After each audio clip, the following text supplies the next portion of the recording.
Вица за американските войници, втора част. Добре, както така, в България, на границата с Сърбия и Македония, не ги знам, някъде на някаква граница в България. 5 американска войника, с пушка, с снаряжение, с всичко. И нали, те са в готовност.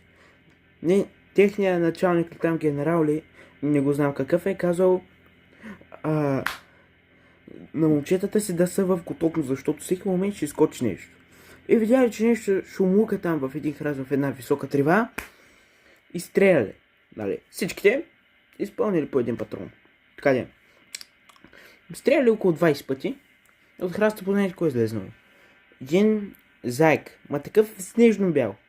Държаш един морков в устата и така припкащ, нали? Зайка взел моркова, нали, за дебелата страна, острата, нали, към тях.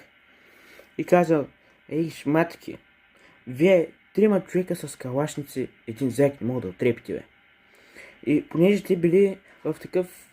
Те са крили един за друг, защото няма къде да се скрият, защото пусто. Трива. И зайка, както те са в една редица като пингвини, взел моркова, фърлил го, той минал при всички и казал на своя братовчет Бобъра: Бобъре, айде помагай ми, че пак трябва да ги купаем тез.